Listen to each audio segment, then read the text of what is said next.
위해, 그리고 우리 학생하고 학부모님들이 해야 될 사항은 9월 아마 다음 주나 다다음 주나 9월 늦으면 9월 초까지 부모님께 연락을 하겠습니다. 그럼 제가 지타원 입시 실장으로서 어머님들께 다시 찾아뵙는 것을 약속드리고요. 오늘은 그러면 내일 발표한 대입제도를 어떻게 바라볼지, 그리고 우리 학생들이 어떤 상황에 처해 있는지 한번 공부하는 시간으로 좀 하겠습니다. 그리고 그래서 제가 자료를 너무 아무것도 안 만들었어요. 내일 교과 발표를 하는데 자료 만드는 게 의미가 없잖아요. 그래서 오늘 저는 2022학년도 대입 그리고 물음표라는 주제로 설명회를 진행하겠습니다. 간단하게 제 소개를 좀 소개해드리면, 여기 어머니 혹시 그 치트 공간에 오시면 3층에 좀 가고 싶습니다. 3층에 그 제1부 입시용 스토어가 있는데요. 저는 이 치트학원에서 우리 치트 고등부 실적이 엄청 많이 있잖아요. 직접 이 컨설팅을 진행을 하고 있습니다.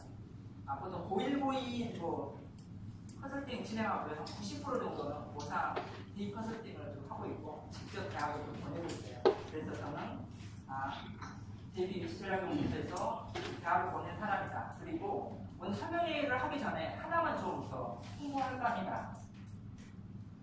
어머니 요즘에 우리 치타원 보게 되면 항상 그 책자나 로고에 보시면 이거 혹시 보시지 않았습니까? 대입 입시전략 JFP? 그렇죠? 여기 치트 퓨처 플랜이라고 저희가 이제 3년 전부터 목적이 이겁니다. 변화하는 입시에 맞춤형 전략을 해서 입시 컨설팅을 해주고, 이렇게 입시 설명회랑 우리 학생들을 고등학교 와서까지도 여기까지 책임주는 통한 입시 솔루션입니다. 제가 하나 좀 이야기 드리고 싶은 게, 요즘 치트학원이 다른 학원들이랑 좀 비교를 많이 하더라고요. 우리 치트학원이 가장 큰 차이점 아십니까? 여러분들 가장 큰 차이점, 수학 빼고요. 수학 빼고.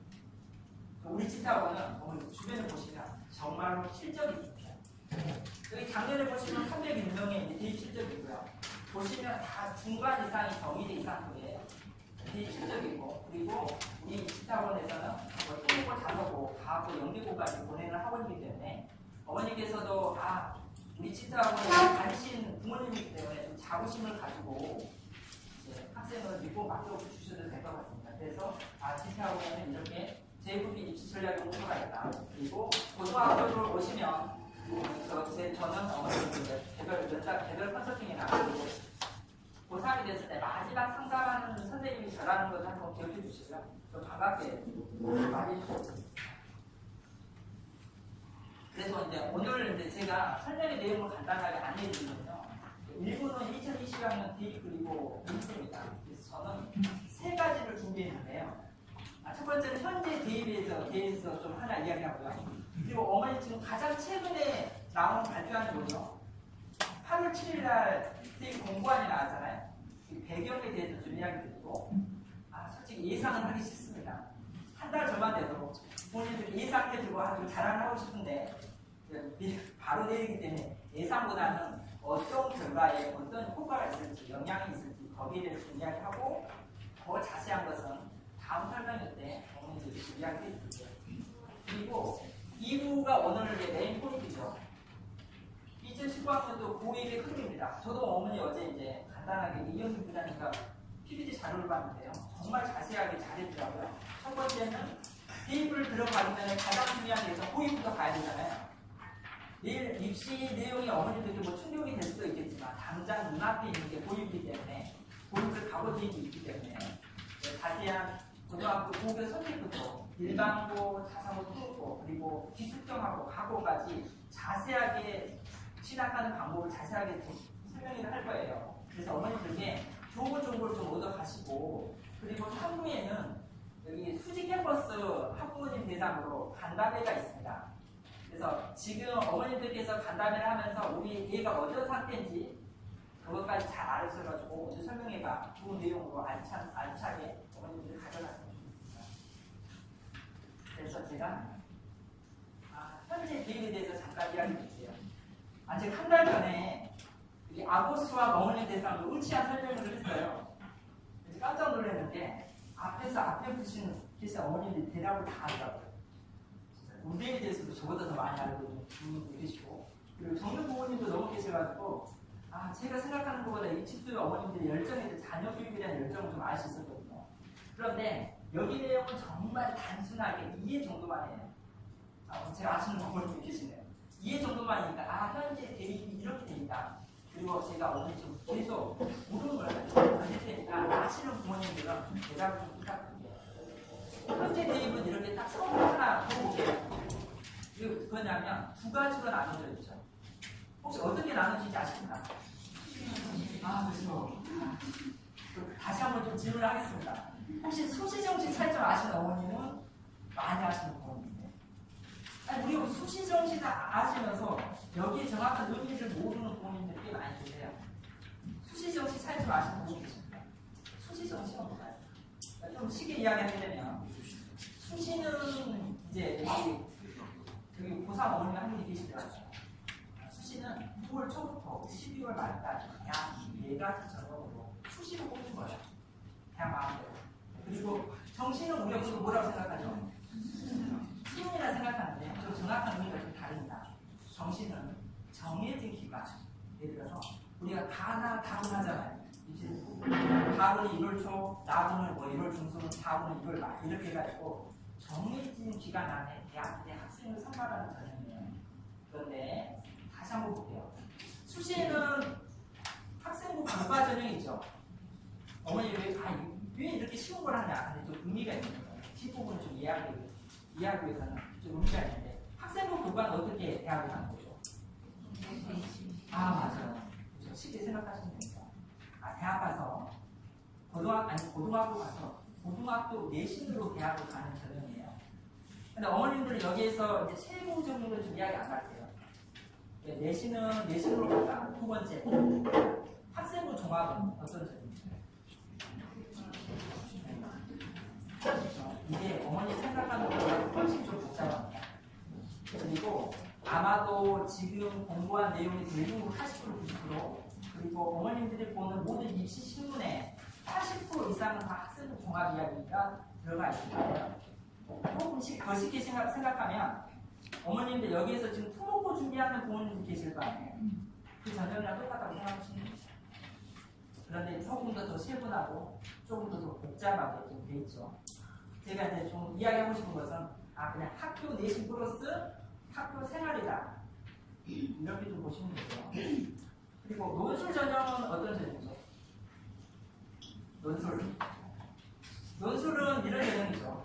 논술 같은 경우는 쉽게 생각하게 되면 이과 학생은 수학 심화 문제 정말로 우리 침투의 한 30~40% 학생들이 논술로 지금 진학을 하고 있습니다. 어머님들께서 이렇게 수학에 투자하는 게 나중에 고3이 되면 엄청나게 좀 힘이 되는데요. 수학이 목적이 아니기 때문에 이과 학생들은 그냥 수리하고 강의 문제 생각하시면 되고 심화 문제 풀이나 이렇게 생각하시면 되고 문과는 어머님들이 생각하는 거 조금 더 좀 다양한 게 뭐냐면 이게 경상계열 있어요. 상경계열 경영경제 이쪽은 수리 논술도 들어가 있어요. 사이코 대학원 그게 논술이다. 그리고 하나가 이제 특기 전형이 있죠. 이건 우리 일반고 학생들이 많이 안 가기 때문에 간단하게 요약 정리할게요. 뭐 수학학 특기자 그리고 어학 특기자 보통 특목고 학생들이 많이 가거든요. 그러면 여기까지 다 아시죠? 아시는데 제가 하나 문제 드릴 거예요. 여기 혹시 우리나라 대학 중에 특기자가 가장 많이 있는 학교는 많이 뽑는 학교는 어디야? 여기까지 하시면 조금 보수 정도 입시에 대해서 네? 특기자를 많이 뽑는 학교 연세대입니다. 여기까지 하시면 연세대는 한 40% 이상 대부분 특기자이기 때문에 우리나라 중에서는 이제 특기자를 가장 많이 뽑는 대학이 연세대고 이 정도 하고요. 그리고 정시는 방금 어머니 이야기한 것처럼 수능이 있는데 엄밀하게 말하면 수능 플러스 7기예요. 예체능 애들은 수능 결과 보고 나서 실기를 봐야 되잖아요. 그래서 수능 플러스 실기인데 대부분이 수능으로 뽑는다. 이렇게 보시면 되고 어머니 여기가 대입의 끝입니다.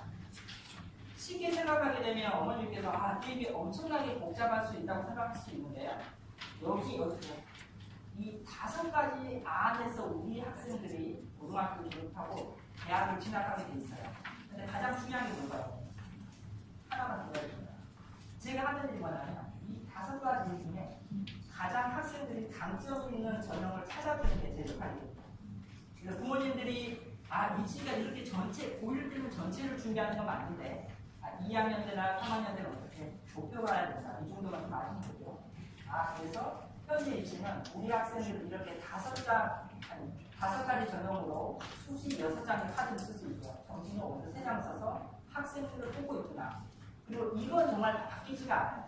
아무리 매일 엄청나게 큰 변화가 있다 그래도 이 구조는 바뀌지 않기 때문에 이게 80% 이상이다. 그런데 이제 어머니께서 오늘 공부가 아니라 내일 그 제도를 이해하기 위해서는 하나가 더 필요합니다. 질문을 하나 할게요. 우리 아이들이 고등학교 교육과정을 아시나요? 한번 물어볼게요. 우리 학생들이 고등학교 가게 되면 무슨 교육과정을 배우시죠? 네? 그렇죠.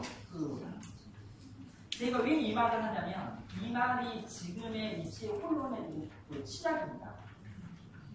여기서부터 시작이에요. 부모님들이 막 그 신문의 기사를 막 조금 보다 보면 이해가 절대 안 돼요. 시작이 여기서부터 시작이에요. 무슨 말이냐면 어머님 다 좀 들어봤을 거예요. 문제가 통합교육과정. 지금 현재 고등학교 1학년 애들이 1일차입니다. 우리 학생들이 이제 가게 되면 배우게 되고요. 제가 중요한 것은 뭐냐면 지금에는 이 말을 많이 안 써요. 문제가 통합교육과정. 이건 재작년까지 많이 썼는데 정부가 바뀌면서 계속 이 말을 오라는 거 어떻게 되죠? 2015 교육과정도 이렇게 써요. 그런데 여기에서 이제 부모님들이 꼭 알아야 되는 하나만 이해하시면 오늘 개입을 이해하는 게 정말 쉬워요. 이 문과 통합교육과정의 하나만 보자면 특징이 뭘까요? 제가 말하는 입장은 신문에 떠드는 내용이 아니에요. 이 교육과정의 특징이 하나가 뭘까요? 정말 여기 집중 많이 해주시네요.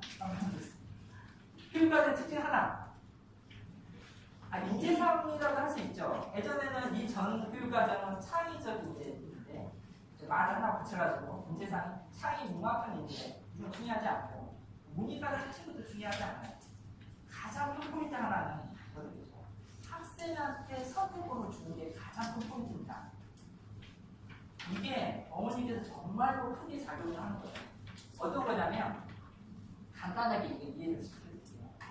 우리가 1학년은 모든 학교에 고등학교 한 1728개 정도 그 고등학교가 있는데 여기는 고등학교랑 똑같은 교육과정을 배우고요. 특정 과목 피스라인을 맞추고 나서 학생들한테 그 과목을 선택할 수 있는 자율권을 주는 거예요. 이게 취지가 이겁니다. 근데 이제 문제점이 하나 있죠. 어떤 문제점이 생길까요? 내가 경영학과를 가보든지 경제학과를 가고 싶은데 그럼 보통 인문계 고등학교의 문과 계열 같은 경우는 경제 선생님이 없어요. 어렵다 보니까. 수업을 듣고 싶잖아요. 그럼 선생님이 계실까요? 이 문제의 첫 번째 문제는 이것 때문에 저희 고등부가 골치 많이 아파합니다. 왜냐하면 내년에 2학년이 이렇게 적용되기 때문에 학교에서 인프라가 구성이 안 돼 있어요. 좀 아셔야 돼요. 아무리 언론에서 떠들어도 일반고의 부모님이나 대부분 통보가 아닌 이상은 이 선생님들이 없어요. 기본적으로 이런 문제가 하나가 있고요. 두 번째, 많이 선생님들이 다 구성원 인프라가 구성이 돼 있어요. 이런 문제점이 생기죠. 경제학과 수업을 듣는데 경제 수업을 듣는데 5명이 신청을 했어요. 현재 우리 그 고등학교 교육과정에서 평가는 상대평가 방법이죠. 이건 다 아시죠? 1등부터 9등까지 있어요. 100명 중에 1등은 뭐 4명, 2등은 11등까지, 2등은 뭐 3등은 23등까지, 22등까지 이렇게 돼 있는데 중요한 것은 뭐냐면 보세요. 내가 우리 학생들한테 교과목 잘 선택을 줬어요. 학교에서 이게 다 구성이 되는데 경제학과를 가려고 경제 수업을 썼는데 5명이 수업을 들었어요. 그럼 어떤 현상이 일어나요? 현재 입시 체제처럼 평가를 하게 되면 현재 입시 체제는 13명이 안 되게 되면 등급이 안 나와요. 그럼 이해하셨죠? 엄청나게 큰 문제점이 있는 거예요. 문제가 소수 인원이 이 수업을 들었을 때 그러면 어떻게 해요? 이 학생들을 평가하려면 어떤 평가를 해야 돼요?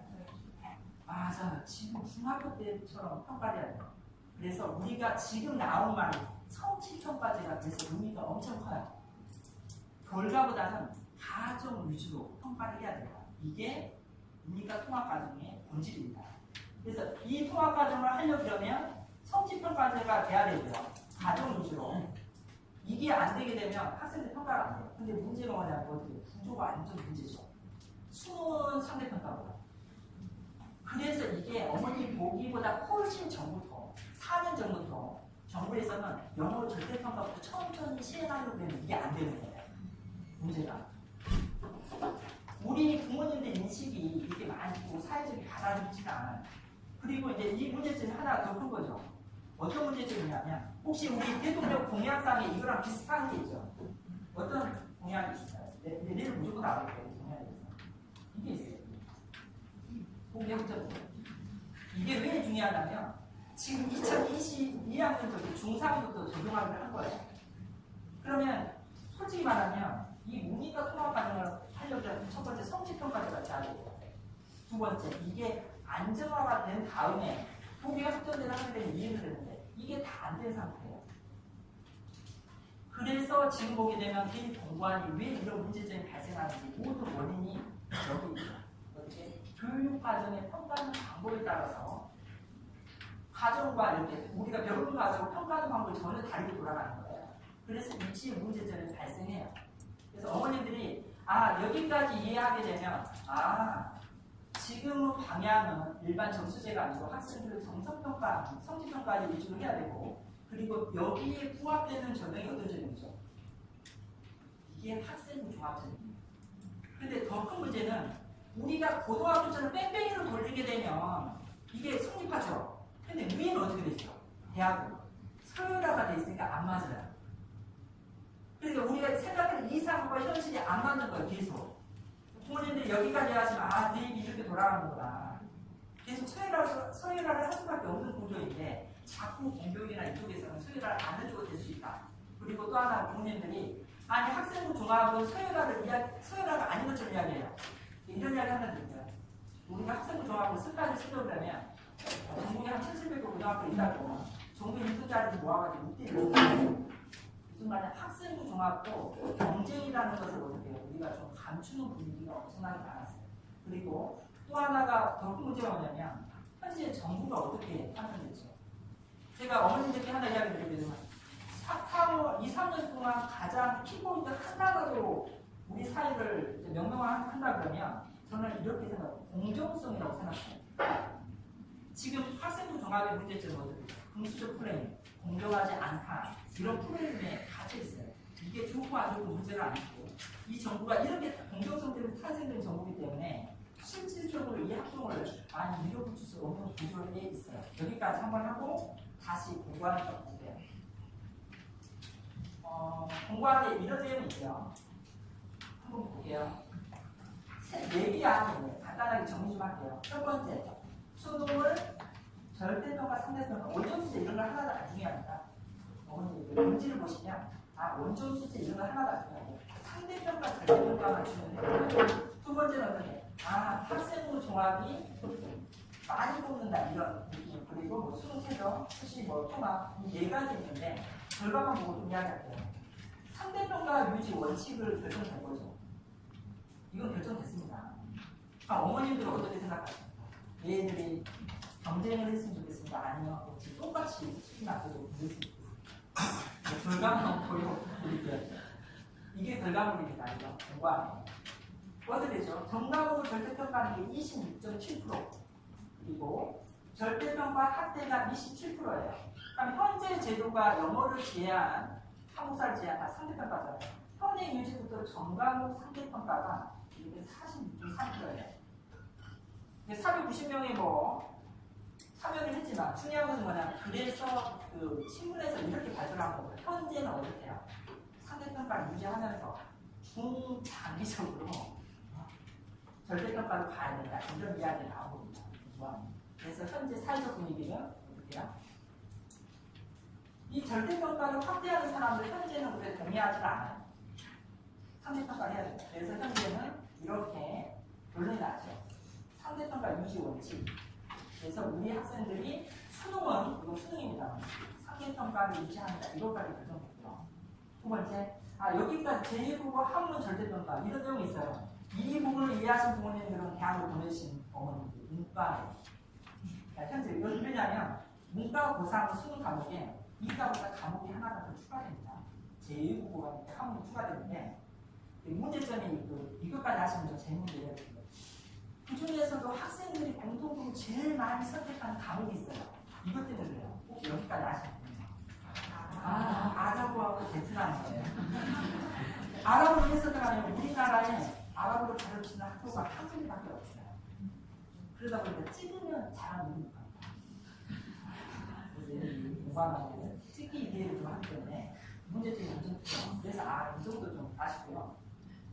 두 번째, 그래서 상대평가를 결정했다. 두 번째는 학생을 종합하고 수능 위주 균형입니다. 이걸 좀 이해하기 전에 어머니 제가 11개 대학만 한번 뽑아봤어요. 이건 현재 2019학년도 서울대학교 실대예요. 대학을 서울대는 안 좋지만 그래도 한번 좀 이야기해요. 서울대 8군데, 서울대 소문대 하나인데, 중앙대 이하여대, 경희대, 한국외대, 시립대까지 아까 11개 대학이 있는데 이렇게 현재 뽑고 있습니다. 어머니 어떤 생각이 드나요? 이건 현재 입시입니다. 좀 너무하지 않습니까? 이게 왜 너무하다고 그러냐면 이게 학생 종합이 나쁜 연예라는 뜻이 아니에요. 현장 이야기예요. 현장. 신문 이야기가 아니에요. 현재 입시제도에서는 학생 종합을 고일 때부터 준비하는 거예요. 그러면 어떤 현상이 나죠? 대부분 남자 학생은 고3 때 정신 차린 애들이 50% 같아요. 고3 때만 정신 차려도 대학 잘 가고 생각하는 거예요. 이런 애들한테 박탈된 일이 많죠. 그리고 더 큰 문제가 뭐냐면 어머니께서 고3 보고 나서 혹시 우리가 학종은 준비를 잘해야 돼요. 학종은 누굴 평가하죠? 학생 평가할까요? 제가 생각하는 것은 학생은 50% 평가, 선생님하고 학교 평가 50%라고 생각해요. 개인적으로. 아무리 잘 준비해도 선생님 잘 만나면 엉망진창됩니다. 유점대 후반이 핸트를 혹시 여기 품목을 쓰는 부모님 계시겠지만 핸트이 최저잖아요. 체질 적혀 있는 학생도 있어요. 그리고 일반 학교는 3등급이 아니면 안 적혀 있는 학교도 있어요. 이건 솔직히 말해서 선생님과 학교 교육부에도 지금 반성을 진짜 많이 해요. 어떤 학교는 애들이 쓰는 걸 적으시는 학교도 있고요. 어떤 학교는 아예 안 보고 마감을 하는 학교가 많아요. 그리고 어떤 학교는 그냥 선생님 전문가를 주니까 빈칸인 학교 학생들이 많아요. 현재 그러니까 교육부에서 공교육에서 생각하는 거다 현장에 있는 부모님들이 생각하는 게 정말로 현장에 딱 가보면 뭐야 고일 때부터 열심히 했는데 고3이 딱 되고 되면 학교를 모시는 학생들이 대부분 현장에 있으시니까 그리고 증거를 보여주면 나중에 찾아오시면 증거를 주고 그래서 현재는 이렇게 종합들이 너무나 늘어나 있는 상태예요. 그래서 여기 보시면 학생부 종합하고 수능판에 접점 비율 중요한 것은 45% 전형을 막 정식 뽑아야 된다 이런 게 아니고요. 평균치가 이게 나왔어요. 참여자 모두 공통적으로 39.6%. 이게 많지 않습니까? 우리가 수시로 뽑는 것보다 수능으로 뽑아야 되는 게 39.6%가 평균치가 나왔어요. 그런데 이겁니다. 비율은 확정 안 되죠. 그래서 지금 신문에 나온 기사가 이런 내용입니다. 그래서 지금이 한 20% 전후반으로 이렇게 형성되고 있는데 그래도 40% 전후반 정도로 늘어나지 않을까 이렇게 예상되는 거예요. 이해하셨죠? 그리고 현행 수시 최저학력 기준을 활용해서 현행 의지 어머님들 하면 수시에서도 아까 4가지 정했는데 수능을 써먹는다는 의미예요. 그런데 왜 대학에서 이걸 이렇게 정부 대통령 공약안에는 체제를 폐지하겠다는 왜 폐지 못할까요? 쉽게 한번 설명해 줄게요. 혹시 의대라는 의대? 의대는 어머님들 생각하는 것보다 표준이 그렇게 많지 않아요. 의대는 정시가 꽤 많지. 지방 의대는 한 36개 정도의 6개 의대가 우리 고등학생들 의대를 갈 수 있어요. 그러면 우리가 정시로 가고 교과전이 꽤 많아요. 그러면 1.3 안쪽이 된다. 그러면 우리 의대 좀 편안하게 현재 상태로 수능 체제 맞추는 지방 의대를 갈 수 있습니다. 그래서 일반고한테 좀 유리하죠. 지방 의대까지는. 근데 중요한 게 뭐냐면 이게 이제 수능 체제가 없다고 생각해 보십시오. 어떻게 될까요? 의대 학생을 뽑는데도 저기 지방학교에 있는 학교에 1등급 맞아도 의대 바로 갑니다. 그러니까 우리가 이건 대학의 입장을 전혀 고려해 주지 못한다는 거죠. 대학은 어떤 학생을 뽑고 싶은가요? 그냥 단순한 학교에서 잘한 학생? 아니잖아요. 쉽게 생각해요. 50만 명 전에 수험생이 있으면 우수한 학생을 뽑고 싶은 게 대학의 성인인데 이걸 거스르는 거죠. 그래서 쉽게 생각하면 그래서 수능해서 수시에도 수능 공부를 일정량을 좀 해야 된다. 그래서 이건 나중에 좀 자세하게 할게요. 그러면 학습 방안도 좀 나오니까. 세 번째는 수시 정시 통합이죠. 이건 어머니 눈이 이렇게 있다는 넘어가고요. 여기까지 어머니 어떻습니까? 제가 한 15분에서 지금 20분 정도 여기까지는 현재까지가 여기까지입니다. 더도 말고 덜도 없어요. 그리고 지금 오늘도 제가 잠깐 신문기사를 봤는데 엄청나게 첨예하게 대립하고 있더라고요. 그 대립하는 내용이고요. 여기까지는 팩트죠. 그래서 한번 이때 발표하고 나서 하나의 글이 또 하나가 더 올라가죠. 무슨 글이 올라가냐면 그래서 한번 예상을 한번 해보겠습니다. 이게 뭐냐면 이제 김상봉 교육부 장관이 어떻게 하겠다 발표하고 나서 했던 말입니다. 포인트만 적어도 되면 이런 내용이 있어요. 첫 번째, 국가교육이 공부하는 바탕. 이게 가장 중요합니다. 어머니들은 제가 방금 이야기했던 내용을 풀줄 요약을 해보겠습니다. 첫 번째, 학생의 종합은 너무 많이 뽑았어. 제동을 두는 거죠. 수능 비율을 좀 늘려. 이거 결정된 거죠. 이해하셨죠? 두 번째가 뭘까요? 절대평가를 해야 되는데 아직까지 우리 사회가 받아들이지 않는 거죠. 상대평가를 해야 되고 미래 중장기적으로 절대평가를 하자. 여기까지가 이런 공부하는 두 가지 핵심 포인트입니다. 그러면 이런 내용이 있잖아요. 근데 제가 어머님들께 확정을 못 드리는 이유가 있어요. 이거 보면 여기 밑에 왔거든요. 2015 교육과정에 부합하는 여기가 전혀 평가하는 방법이랑 평가하는 방법이랑 교육과정이 전혀 맞지를 않아요. 그렇기 때문에 우리가 뭐냐면 여기에 따라서 수능 고교, 최대 객관화, 고교 학점, 성평까지 이렇게 결정하는 데 있습니다.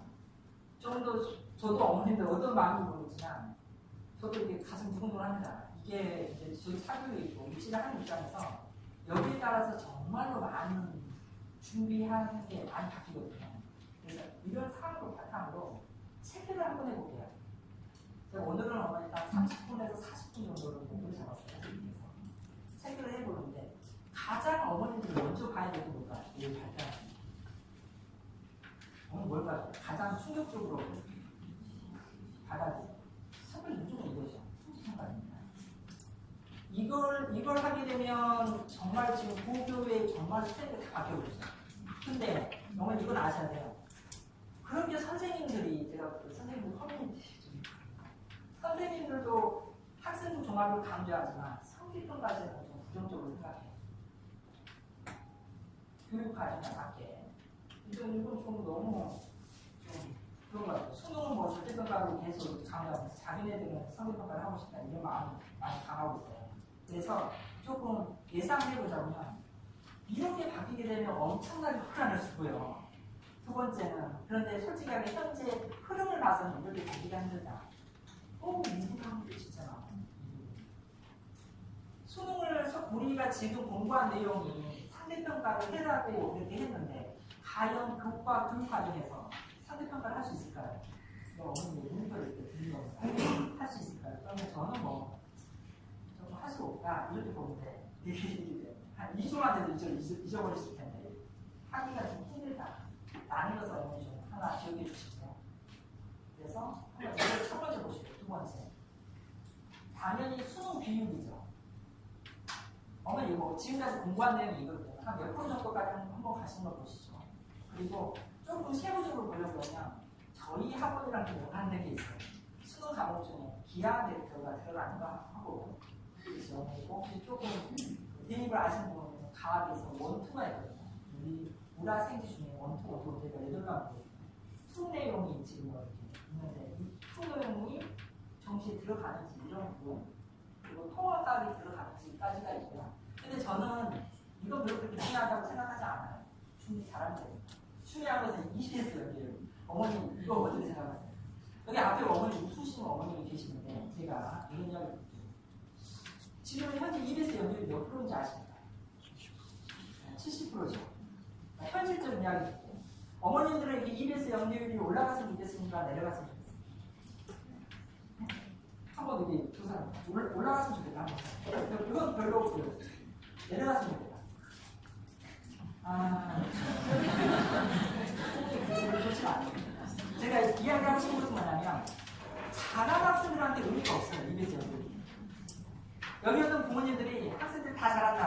참 EBS 뭐 90% 100% 무슨 의미가 있겠습니까?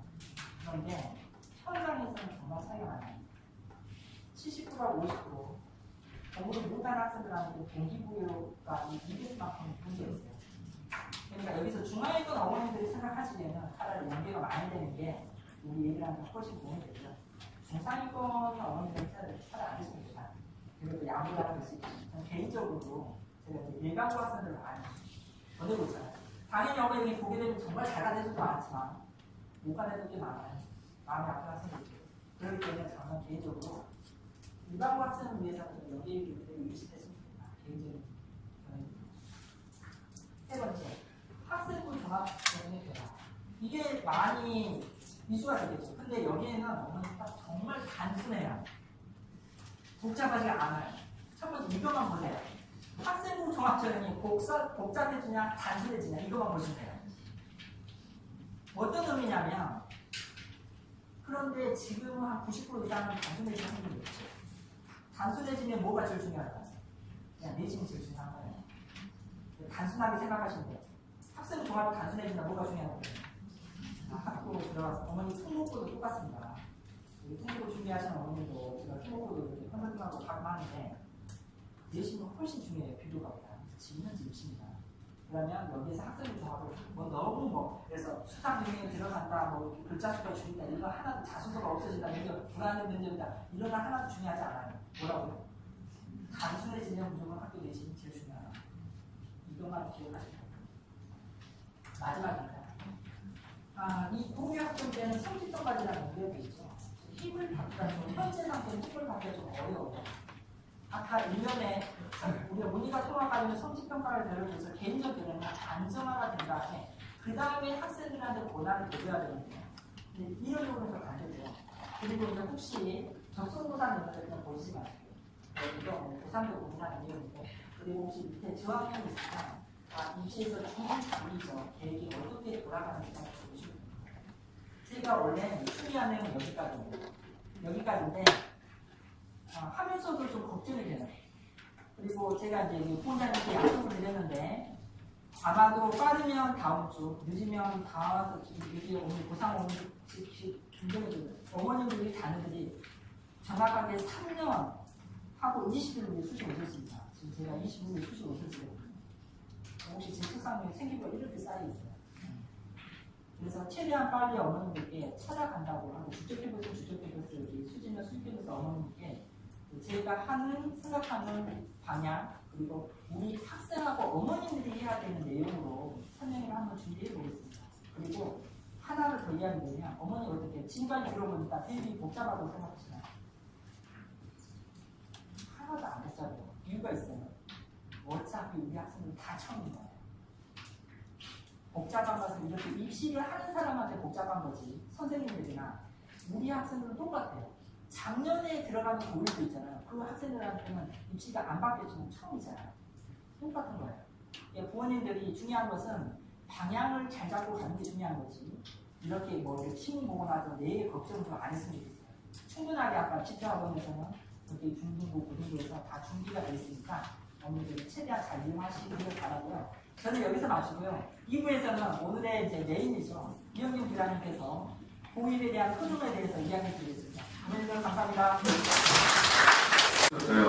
사실 8월 3일이었죠. 개입 관련해서 이제 특히 수능안 부분에 대해서 좀 어느 정도 결정이 나왔었는데 원래 8월 말, 그러니까 한 달 후 정도에 이제 다시 한번 전체적으로 이제 공부하겠다라고 했었는데 갑작스럽게 내일 또 발표한다라고 하니까 저희도 좀 당황스러운 부분들이 있었는데 일단은 오늘 지금 제가 이제 드릴 부분들은요 현재 고입 부분입니다. 아마 고입 관련해서도 올해 정말 많은 변화들이 있었어요. 그래서 어머님들도 많이 혼란스러우실 거고 특히 지금 중학교 3학년 어머님들 가장 많이 혼란스러웠을 겁니다. 그리고 이제 1학년, 2학년 학부모님들한테는 딱 이렇다라고 말씀드리기가 좀 어려워요. 근데 그게 어떤 부분인지는 제가 하나하나 말씀드리도록 할게요. 일단 지금 현재 고입이 확정되는 부분 안에서 말씀드리면 작년까지만 하더라도 우리 아이들이 중학교 3학년이 되면 여기 정기 모집, 그 다음에 후기 모집, 그래서 후기 후 모집까지 아이들이 다 지원을 할 수가 있었어요. 근데 올해 갑자기 싹 바뀌었죠. 자사고, 외고, 국제고, 그다음 자율학교. 네, 일반고랑 동일하게 후기 모집에서 선발해라. 그래서 정기 모집에서 경기 국가고 쓰고 난 다음에 떨어진 친구들이 여기 있는 이 5개 학교에 대해서 하나를 선택해서 지원할 수 있게끔 했습니다. 그러면서 실질적으로 자사고나 외고를 썼던 친구들 같은 경우는 평준화 지역에 있는 친구들은 혹시 떨어지게 되면 비평준화 지역으로 가야 되는 상황까지 갔었어요. 근데 다행히도 저희들이 좀 예상했던 것보다 좀 빠르게 헌법재판소에서 지금 현재 상산고랑 민사고등학교가 지금 그 자사고 운영 규칙에 대해서 교육부에서 위반을 했다 보니까 그 부분에 지금 소송을 현재 걸어놓은 상황인데 다행히도 헌법재판소에서 그거를 받아줬어요. 그러다 보니까 지금 여기 이중 지원 부분에 대해서 금지를 지금 현재 가처 신청에 대한 인용을 해주셨습니다. 그래서 이중 지원이 가능해요. 근데 모든 학교에 대해서 이중 지원이 다 가능하냐? 그렇진 않고요. 어떻게 바뀌었냐면 여기 기숙형 고등학교, 자율학교, 즉 세마고등학교, 그 다음에 뭐 양서고등학교, 이제 이런 화성고등학교 이런 학교더라고요. 그 다음에 한해고등학교, 공주 사대부고 이 여기에 해당되는 학교들은 현재 평준화 지역의 일반 고등학교 또는 비평준화 지역에 있는 일반 고등학교하고 동일하게 선발해야 해요. 그리고 대신 자사고랑 외고 국제고에 지원하는 친구들만 그냥 이중 지원이 가능하게끔 자기 지역에 살고 있는 지역으로 그냥 고등학교를 선택할 수 있게끔 했습니다. 근데 그게 평준화 지역 아이들한테만 해당이 돼요. 어차피 비평준화는 성적순으로 가는 거기 때문에 아이들이 한번 선택을 하게 되면 그 다음은 선택은 나중에 추가 모집으로 선택을 해야 되는 상황이 되기 때문에 평준화 지역 아이들한테 해당이 됩니다. 그러면 어떤 일이 벌어지냐면 한의고를 생각했던 친구들이 있고요. 그 다음에 공주 사대부고를 생각했던 친구들이 있어요. 근데 그쪽 지역 자체가 비평준화입니다. 그렇기 때문에 만약 한의고나 공주 사대부고를 지원을 했을 때 이쪽 지역에는 지원이 안 됩니다. 비평준화 지역이기 때문에 거기 1지원밖에 없어요. 이지망으로 이쪽 지역 평준화 지역으로는 아예 쓰지를 못합니다. 지금 현재 상황. 그러다 보니까 한의고등학교에서 어떤 얘기까지 했냐면 원서를 썼을 때 떨어질 것 같으면 빼주겠다. 그러니까 말 그대로 그냥 탈락할 것 같으면 떨어질 것 같다라고 이미 얘기를 해주겠다라고 했어요.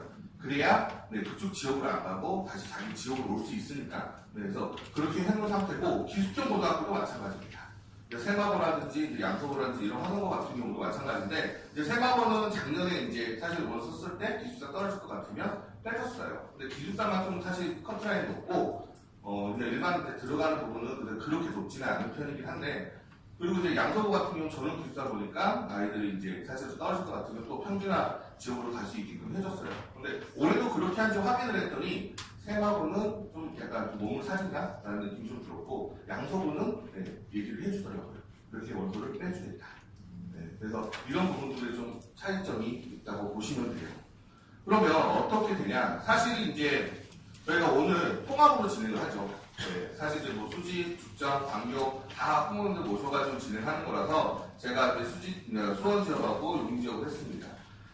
크게 일단 아이들이 평준화 지역이다 보니까 원서 접수를 할 때 어떻게 지원하냐면 제일 먼저 1단계, 2단계 이렇게 나눠져요. 1단계는 뭐냐? 학군입니다. 용인 지역 같은 경우는 지금 수원 지역 같은 경우는 여기 북부하고 남부 이 전체적인 통틀어서 학군으로 볼 거고요. 그러니까 수원 학군. 그 다음에 용인 지역에 있는 친구들은 용인 학군으로 해서 여기 전체에 있는 학교들 중에서 5개를 선택을 할 수 있어요.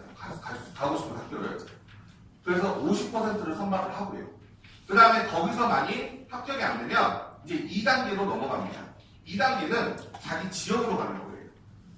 그래서 만약 1구역, 북부에 있는 친구들은 1구역에 있는 학교들을 선택을 하는 거고 수원에서 남부에 있는 친구들은 여기서 학교를 선택하는 거예요. 그럼 실질적으로 여기는 지금 대다수 아이들이 수지구랑 기흥구에 있는 친구들이거든요. 그럼 수지구에 있는 친구들은 2단계에서는 수지구 쪽, 그 다음에 기흥구 쪽에 있는 친구들은 기흥구에 있는 고등학교를 선택을 해야 되는데 이제 문제는 뭐냐? 보시면 아마 어머님들도 모르고 계신 분들 계실 거예요. 특히 혹시 서현중학교 다니시는 학부모님 계신가요? 서현중학교. 그리고 신천중학교.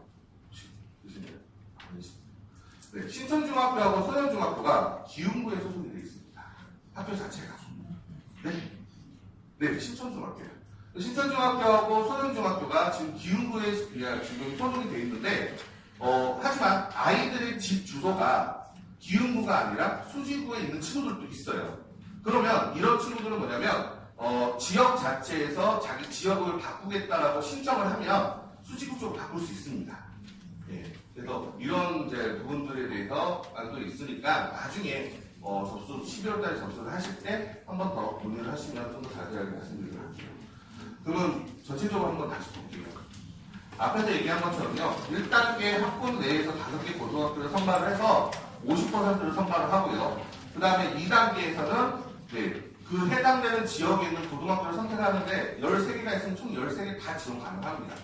그래서 거기서 50% 최종에서 100% 아이들을 선발을 하는데, 자, 여기서 4사고랑 외고를 지원하는 친구들은 어떻게 하냐? 여기 보시면 일지망의 자체에 자기가 지원하고 싶은 자사고를 쓰는 거예요. 예를 들어서 외대부고를 지원한다? 그러면 학군 일지망의 외대부고, 구역 일지망의 외대부고를 쓰는 겁니다. 그런 다음에 이 지망부터 자기가 가고 싶은 일반고등학교, 자기 집 근처에 있는 일반고등학교를 선택을 하는 거고요. 자사고를 쓰지 않는 친구들은 일지망부터 자기가 가고 싶은 학교를 쓰는 거예요. 근데 문제는 뭐냐면 어머님들이 많이 물어보는 게 어떻게 학교를 써야 순서 지망 자체를 어떤 순서대로 써야 훨씬 더 자기가 가는 데 유리하냐라고 물어보시는 어머님들이 되게 많거든요. 근데 이거는 완전 복불복이에요. 어떤 식으로 복불복인지를 좀 말씀드릴게요. 일단 1단계 자체에서 50% 학교를 추천한다고 하면 일단 A 학교에서 총 600명을 모집합니다. 그리고 B에서 500명을 모집한다고 하고요. C에서 600명을 모집한다고 할게요. 그래서 K군, J군, L군이 이렇게 1, 2, 3, 1, 2, 3, 1, 2, 3 이렇게 지망을 했다라고 가정을 했을 때, 자, 1지망을 보도록 하겠습니다. 그러면 지금 K군 같은 경우는 1지망에 A 학교를 선택을 했어요. 지원을 했어요. 그러면 1지망이 총 30%, 50% 뽑은 거 몇 명 뽑죠? 300명이에요. 근데 지원은 몇 명이냐? 450명이 있습니다. 그 소리는 뭘까요? 300명만 합격을 하고 150명은 떨어진 거예요. 합격하는 상관없지만 이렇게 떨어질 수도 있습니다. 네, 그럼 이 친구는 이제 2지망으로 넘어가야겠죠? 자, 그 다음에 여기 J군 같은 경우는 B학교를 선택을 했어요. 근데 B학교는 500명에서 절반이니까 250명 선발하는데 몇 명이 지원했죠? 200명이 됐어요. 그러면 2단이죠. 네, 그럼 이 친구는 무조건 합격입니다. 네. 그 다음 마지막 L군 같은 경우는 1지망이 C학교를 지원을 했어요. 근데 C학교는 총 600명 모집을 하는데 300명 모집을 하는데 500명이 지원을 했습니다. 그러면 300명 합격하고 200명은 다 떨어지겠죠. 네, 그래서 C학교에도 많이 떨어졌다고 가정을 하면, 자, 그 다음 부분이 이제 2지망이에요. 그러면 2지망을 딱 보면 B학교예요. 아까 앞에 보면 미달이었죠. 몇 명 미달이었죠? 50명. 그럼 그 50명에 대해서만 2지망에서 뺑뺑이를 돌립니다. 그래서 이 친구가 합격을 하면 자주 이게 끝나요. 근데 중요한 건 여기 보시면 지금 L군 같은 경우는 2지망이 지금 A학교를 선택을 했어요. 근데 A학교는 450에서 150 이미 떨어졌고 1단에서 이미 다 합격을 해버렸죠. 그럼 이 친구는 여기서 추천이 제외됩니다. 그럼 3지망을 또 갔어요. 근데 B학교도 이미 다 찼죠. 그럼 또 제외되는 거예요. 그렇기 때문에 3지망까지 갔는데도 불구하고 정말 운이 나빠서 떨어지는 경우가 생긴다는 거예요. 이해되셨죠? 네. 그럼 어떻게 추천이 되냐? 여기 보시면 수험번호를 부여한다라고 했어요. 이게 성적 순으로 부여하는 게 아니라 그냥 임의로 부여를 하는 거예요. 1번부터 7,000번 사이에서 교육감이 그냥 학생들 선택해서 그냥 번호를 지원합니다. 그러면 거기서 학교 기정, 이게 말 그대로 교장 선생님이 2,500에서 300번 사이에 있는 번호를 하나 선택을 해요. 선택을. 그 다음에 간격수가, 이제 간격수를 다 두고요. 그 다음에 최종 배준은 어떻게 하냐? 예를 들어서, 그냥 교장 선생님이 2,503번을 뽑았다고 할게요. 네. 근데 그 학교를 지원하는 지원자 수가 100명이에요. 그러면 2,503을 100으로 나누면 남수가 몇이죠? 3이죠. 네. 그러면 3번부터 시작을 하겠다 해요. 3번부터 시작을 하겠다. 그 다음에 그 학교 위원장이 이제 7번에 30번 사이에서 숫자를 뽑을 건데, 만약 7번을 뽑았다. 그러면 순서대로 부여된 거 있죠? 거기서 3번부터 7명씩 계속 3번, 10번, 17번, 27번 이런 식으로 뺑뺑이를 돌립니다. 그렇기 때문에 꼭 우리 아이가 된다 안 된다는 운에 맡길 수밖에 없는 거예요. 그래서 무조건 뭐 수지고 쓰고 풍도고 쓰고 홍서 쓰고 막 이런 식으로 쓰면 시간에서 무조건 좋은 게 아니라 대다수 보통 1지망 같은 경우는 자기가 정말 가고 싶은 학교를 쓰게끔 하고요. 근데 2지망부터는 좀 인근 지역에 자기 집 근처에 있는 고등학교 괜히 또 떨어져 딴 데고 좀 더 멀리 있는 지역으로 갈 수도 있으니까 최대한 가까이 있는 학교를 지원할 수 있게끔 학교에서 사실 추천도 하고 이거 소신 지원할 수 있게끔 하는 부분들입니다. 그러면 여기서 문제점이 하나 있죠. 자사고를 쓰는 친구들이에요. 1지망을 자사고로 썼어요. 그럼 2지망에서 자기가 정말 수직으로 가고 싶어 했는데 희망이 좀 있을까요? 그러니까 꼭 좋은 것만은 사실은 아니라는 거지. 그냥 그래도 좋은 점은 비평준화 지역으로 가는 게 아니라 집 근처에 있는 인근 학교로 다시 배정이 될 수 있다는 점. 그래서 이런 차이점들이 있다고 보시면 될 것 같아요. 자, 그러면 이제 어머님들 중에서 이런 분이 계세요. 그럼 추가 모집이라는 부분에 대해서 할 수 있지 않냐? 왜냐하면 사실은 자사고나 외고를 쓴 다음에 떨어졌을 경우 추가 모집을 통해서 합격을 한 친구들도 있습니다. 있습니다. 근데 올해 부분에 대한 추가 모집은 어떤 식으로 변경을 시켰냐면 모두 다 후기 모집으로 다 돌려가면서 일단 자사고를 합격을 했을 때는 뭐 어차피 합격을 했기 때문에 추가 모집 할 이유는 없겠죠. 근데 앞에서 아까 1지망 쓰고 2지망, 3지망, 4지망 다 썼죠. 근데 예를 들어서 2지망에 일반고에 합격을 했어요. 자사고 떨어진 친구가. 그러면 합격을 해버리면 추가 모집이 안 됩니다. 지원 자체가 안 돼요. 만약 추가 모집을 하려면 어떤 유형 부담을 해야 되냐면 1지망에 자사고 썼죠. 그럼 2지망도 다 비워놓으면 됩니다. 그러면 1지망을 만약 자사고 떨어졌을 때는 나중에 추가 모집 통해서 갈 수는 있어요. 그러니까 이런 유형 부담들이 있어요. 그래서 그런 것들도 하나씩 좀 잘 알고 준비를 하셔야 된다는 점입니다. 그래서 고일 일정들이 좀 나온 상태고 실질적으로 이제 외국 이제 이런 학교들이 1월 4일날 최종 발표들을 하게끔 돼 있어요. 그리고 나서 일반고 평준화 최종 합격이 언제죠? 1월 9일입니다. 일단 교육청에서는 1월 4일 발표한 후 이 사이에 뺑뺑이를 돌리겠다라고 얘기를 표현을 하더라고요. 그래서 추가 모집 일정도 이제 그 이후에 대해서 추가 모집 일정도 다 결정된 거니까 일정도 한 번 더 확인을 한번 해보시면 도움이 될 것 같습니다. 이제 지금 자사고 그다음에 특목고에 대한 전체적인 입시안에 대해서 말씀을 드릴 건데 경기 북가고 부분에 대한 입시안은 현재 확정된 부분입니다. 왜냐하면 이번 주 이제 8월 13일부터 사실 원서 접수 시작을 했고요. 8월 20일까지가 원서 접수가 마감을 합니다. 그런 다음에 개별 면접, 그 다음에 소집 면접을 통해서 아이들 최종적으로 선발을 하는데 이제 이 부분을 제가 말씀을 드린 건 뭐냐면 사실 저희들이 먼저 학교 그냥 수지, 그 다음에 직전, 강교 다 바고 준비하는 친구들에 대해서 먼저 조사를 했었어요. 그래서 물론 이제 외부에서 준비하는 친구도 있고 저희랑 같이 준비하는 친구들도 있지만 저희가 이제 8월 20일부터 사실 북가고 대비반에 대해서 반이 개설이 됩니다. 그래서 일반 면접 부분하고 그 다음에 소집 면접 부분에 대해서 공부를 시키는 부분이 있기 때문에 혹시 저희한테 얘기 않고 이제 자소서만 일단 먼저 준비하셨던 어머님도 계시기 때문에 혹시 이제 그 이후 대비 부분에 대해서 문의 있으시면 언제든지 하시라고 제가 말씀을 드리는 거고요. 경기 북가고 같은 경우는 1학년 2학기부터 3학년 1학기까지 4학기 부분에 대해서 수학과 과학만 반영합니다. 그래서 다른 과목들에 대해서는 크게 반영하지는 않고 그냥 참고용으로만 한다라고는 합니다.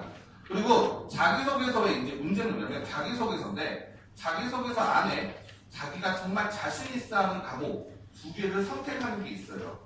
이제 예를 들어서 거기에 수학, 그 다음에 물화, 셈지 중에서 뭐 수학과 물리 이렇게 선택을 하거나 아니면 생물, 뭐 화학 이렇게 선택을 하는 난이 있거든요. 근데 그게 어떤 작용을 하냐면 나중에 개별 면접 때 담당 선생님들이 질문을 던지는 거예요. 그러니까 예를 들어서 수학하고 물리를 많이 자기가 체크를 했다. 그러면 개별 면접 진행을 할 때 수학 선생님과 물리 선생님이 그 자기소개서에 써있는 내용을 바탕으로 아이랑 1대1 면접을 하는 겁니다. 그러니까 진입성제 이런 것들을 확인할 건데 말 그대로 그냥 겉핥기로 공부했는지 아니면 정말 제대로 했는지에 대해서 하나 다 구체적으로 물어보고 있다. 이런 부분들이에요. 그래야 우리 학교에 공부할 수 있는 또 1차적인 평가를 할 거니까요. 네. 그렇기 때문에 자기소개 쓸 때 그냥 잘 보이기 위해서 쓰기보다는 자기가 정말 잘 표현할 수 있고 그리고 그 노력했던 과정들에 대해서 좀 작성을 하게끔 해야 되는 부분들이 있고요. 네. 그리고 아까 개별적인 방법 얘기한 것처럼 15분 정도 써야 되는데 최대 한 20문제 정도 계속 질문 다 던질 수도 있다라는 부분들이 있습니다. 그 다음에 이제 소지 면접인데 이 소지 면접이 바로 구술 면접이라고 보시면 될 것 같아요. 그러니까 수학과 과학 부분에 대해서 중학교 3학년 이상의 심화 문제들 바탕으로 아이들한테 문제를 던져줍니다. 그리고 15분 동안 풀게끔 한 다음에 그 문제에 대해서 답변을 하는 거예요. 근데 만약 아이가 이제 답변을 잘 못한다 싶으면 면접관님이 이제 그 힌트를 조금씩 줘서 진행을 한다라고 하니까 최대한으로 준비를 해야지만 대답하는 거나 이런 것도 좀 할 수 있는 부분들이 좀 있습니다.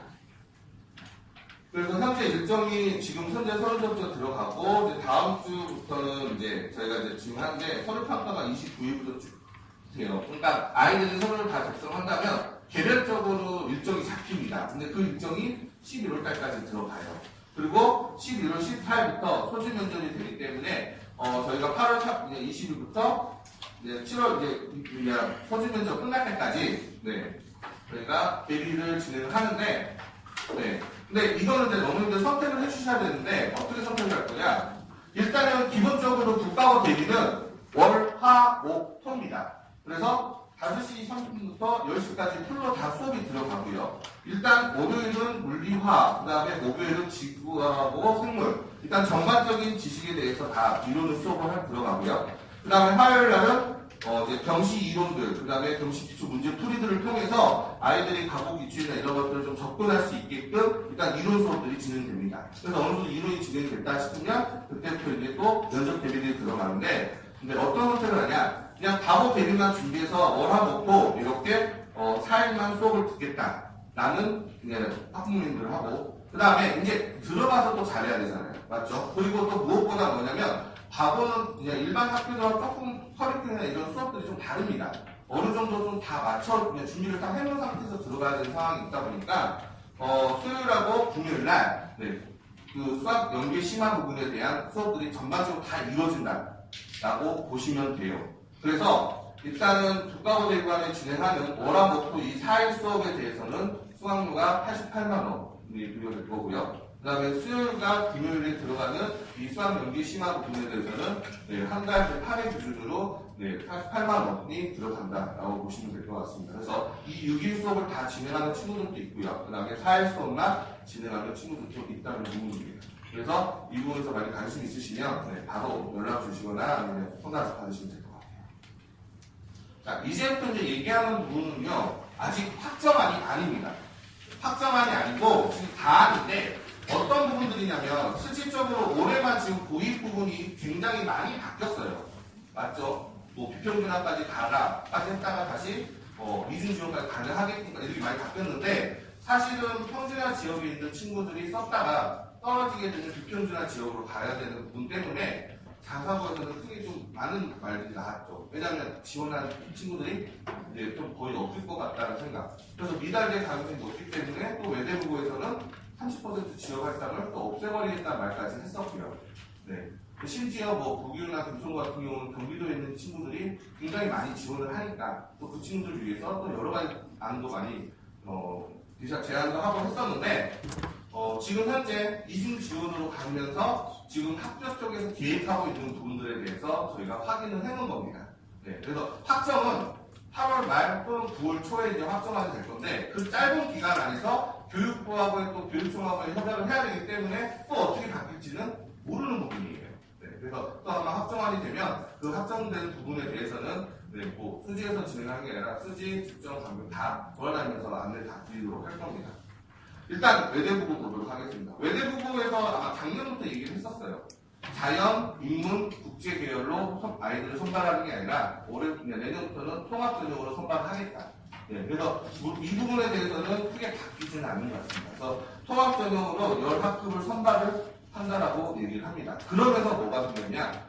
통합전형을 진행하면서 그러면 과정별로 사실 공통질문들을 진행을 했었는데 올해는 공통적으로 공통질문 던지냐? 라고 했더니 굳이 과정으로 나눠서 하지 않기 때문에 공통 질문은 저희가 생각 안 하겠다라고 하더라고요. 안 할 거라고. 그럼 개별 질문은 만약에 선발을 한다라고 일단은 표현을 해놓은 상태이긴 하지만, 네, 그래도 좀 걱정이 돼요.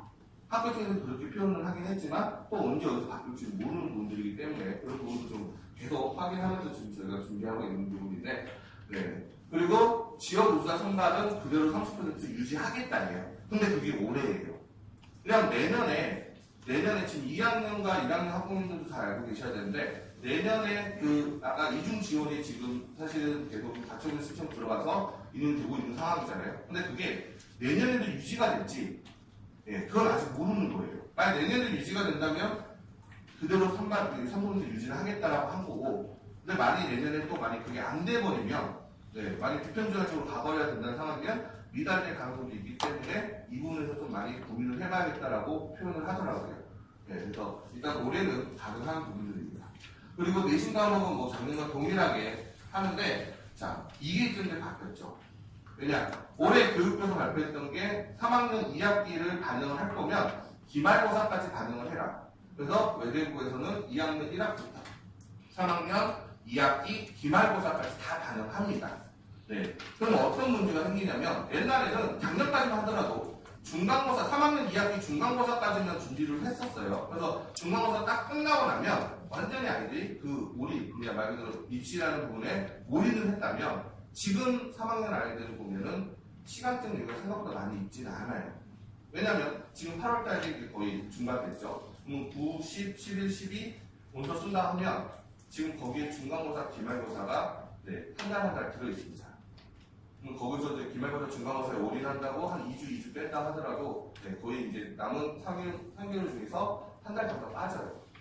그럼 아이들 실수를 준비할 수 있는 게 3개월이라는 부분입니다. 그래서 고민하고 계시는 학부모님들 같은 경우는 오늘 지금 바로 상담 요청하셔가지고 이 부분에 대해서 한 번 더 생각을 하셨으면 하는 부분 중에 하나입니다.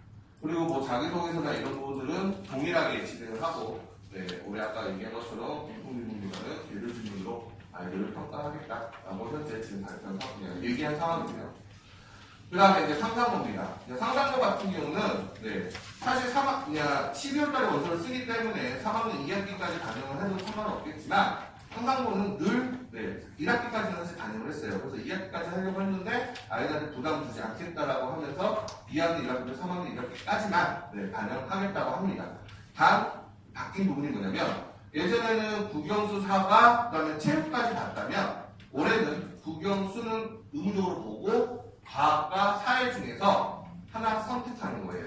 만약 내가 과학을 선택을 했다 그러면 그냥 2학년 1학기부터 3학년 1학기까지 모두 다 과학 점수를 입력을 해야 됩니다. 만약 사회를 선택했다면 사회를 다 입력을 해야 되고요. 그러니까 학기별로 국어 그냥 뭐 과학, 사회, 과학사 이렇게 바뀌어서 할 수는 없다는 거예요. 동일하게 작성을 해야 되는 점이 바뀌었고요. 그 다음에 자기소개서 작성을 할 때 이 꿈과 끼 영역 부분에 그냥 사실 이 부분뿐만 아니라 여기에 독서 2권을 작성하게끔 되어 있었어요. 근데 그 독서 부분을 따로 뺐어요. 따로 빼고 한 번 더 늘렸습니다. 그래서 꿈과 끼 영역에 대한 초록역자 작성하고 그 외적으로 독서 3권을 각각 300자씩 써라. 근데 상상고에서 독서를 보는 이유는 서울대를 전향하는 부분들이 있어요. 서울대에서 독서라는 부분 활동에 대해서 굉장히 높게 보기 때문에 얼마나 이 친구가 독서라는 부분에서 지금 잘 하고 있는지를 확인하는 거라고 보시면 될 것 같습니다. 그리고 면접 같은 경우는 작년과 동일하게 이 창의적 융합 인재 면접이라고 하는 게 부수 면접이에요. 수학과 과학에 대해서 아이들이 좀 창의적인 문제들을 가지고 얼마큼 자기 생각을 표현할 수 있는지 대해서 확인하는 거라고 보시면 될 것 같습니다. 그리고 인성과 독서에서 공통질문과 개별 질문이 나왔는데 특히 이제 독서 부분에 대한 어떤 공통질문들이 굉장히 좀 어려워요. 어떤 주어진 어떤 주제가 주어져요. 아니면 어떤 제시문들이 주어져서 여기서 표현하는 공통적인 부분을 내가 읽었던 책에서 그 책에서 나오는 내용을 선정을 해가지고 그 이야기를 같이 엮어서 표현을 해야 돼요. 근데 만약 단식 분야가 아닌데도 불구하고 자기가 읽은 책이 없다. 그럼 좀 곤란하겠죠. 그래서 여러 분야에 대한 책을 읽어두는 게 상상으로 준비한 친구들한테는 훨씬 더 유리합니다. 그 다음 이제 국가고입니다. 국가고가 독일고죠. 독일고가 굉장히 많은 변화가 생겼어요. 사실은 아마 혹시 독일고 설명회 한번 갔다 오신 분 계신가요? 초에? 네. 그 설명회 때 어떤 얘기를 했냐면 사실은 그냥 한 3년 전만 하더라도 독일 인재전형이라는 게 있었어요. 근데 지금은 없거든요. 일반전형에서 아이들을 선별을 하겠는데 그 독일 인재전형을 다시 부활시키겠다까지 했어요. 그래서 뭐라 했냐면 독일 인재전형을 따로 만들어서 그 전형은 B 2개 있는 친구들한테도 없애주겠다. 아직 생각을 하고, 네, 그래서 굳이 또 그렇게 나눠서 하면서 공통 질문에 대해서도 별로 생각하지 않겠다라고 했었는데 교육청에서 반대를 해버렸습니다. 안 된다. 그래서 이 인재 전형 자체가 없어졌고요. 일반 전형으로만 그냥 아이들 전체적으로 다 선발하게끔 됐습니다, 지금. 그리고 대신 이제 교육청이 허가를 받는 건 B 하나인 친구들, 네, 그거 A로 바꿔주겠다. 이거거든요. 근데 사실 큰 의미는 없다고 봐요. 왜냐면 작년 터트라이브 보시면 될 것 같아요. 2학년 교양이 B 하나인데 200점 만점에서 199.825예요. 이게 어디서 B일 것 같아요? 기타본에서 B 하나예요. 네. 그럼 결국은 올 A가 되겠죠. 작년 기준으로 본다면. 네, 올해는 또 어떻게 지원하냐에 따라서 달라지긴 하겠지만, 네, 이런 부분들이 좀 있었습니다. 그리고 이제 내신 부분에 대해서는 마찬가지로 사회군, 그다음 기타군 이런 부분들인데 여기서 사회군이라고 하는 게 그냥 사회, 역사, 도덕의 평균이고요. 기타군은 네, 그냥 기가, 음이체, 네, 기타 쪽으로 배웠던 그 한문 뭐 이런 과목들이 다 전체적인 평균입니다. 네, 평균으로 보시는 거 하고 그다음에 여기 빨간색 보이죠? 독일고가 원래는 2학년 1학기부터 3학년 1학기까지만 반영을 하겠다고 했는데 이것도 바뀐 거예요. 3학년 2학기 기말고사까지 포함을 하겠다. 네. 그래서 이거에 대해서 사실 아까 앞에서 얘기한 외대부고랑 네, 시간적으로 사실 맞는 것 같습니다. 그래서 준비할 때 최대한 빨리 해야 되는 점을 알아주셨으면 좋을 것 같아요. 자, 그 다음에 김천도입니다. 김정 같은 경우는 아마 저희 학원에서 한번 설명회를 진행을 했던 학교 중에 하나예요. 그래서 아마 많이들 알고 계시긴 하겠지만 일단은 여기는 3학년 1학기까지 반영을 하고 아직 그때 얘기했던 거랑 크게 바뀐 건 사실 없습니다.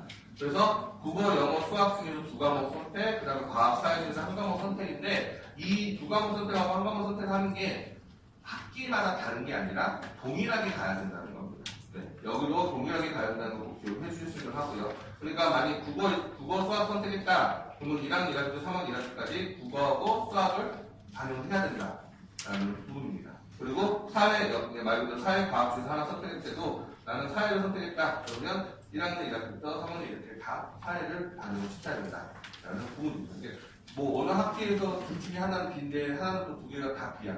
그러면 막 선택해서 할 수 있는 게 아니라 그냥 무조건 어쩔 수 B 있어도 선택을 해야 된다는 부분이 있으니까요. 네, 확인하시면 될 것 같고 그 다음 이게 좀 획기적인 것 같아요.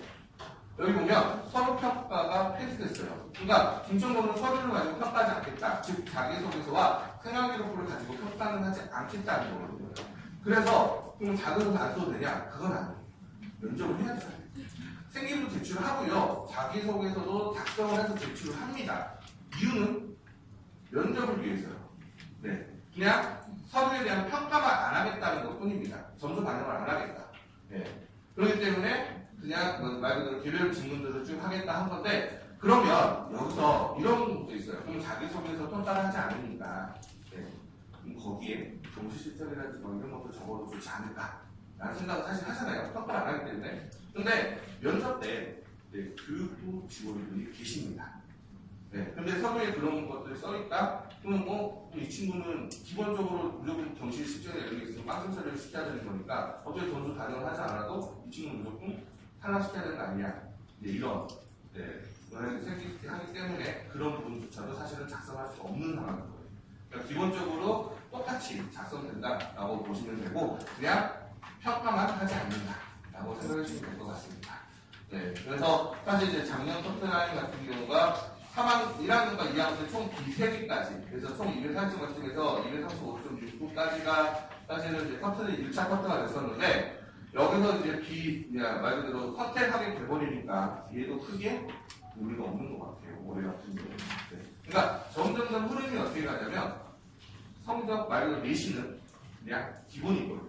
내신은 말 그대로 기본인 거고, 그 기본인 대신에 얼마큼 학교 생활을 열심히 했냐, 그래서 자기소개서에 잘 표현을 하고 또 그 부분에 대해서 자기가 얼마큼 잘 말을 하냐, 네, 이게 최종적인 평가라고 보시면 될 것 같습니다.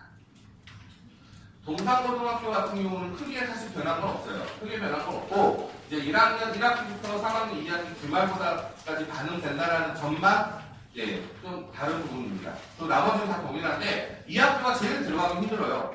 왜냐하면 여기 보시죠. 미수한 전과목 다 들어갑니다. 네, 근데 작년에 이제 재작년이죠. 작년과 재작년부터 다 이렇게 모두 이수했던 과목 다 들어가고 했는데 어떤 일이 벌어졌냐면 7개 배운 학교가 있고 8개 배운 학교가 있죠. 네. 그래서 사실은 작년은 거의 올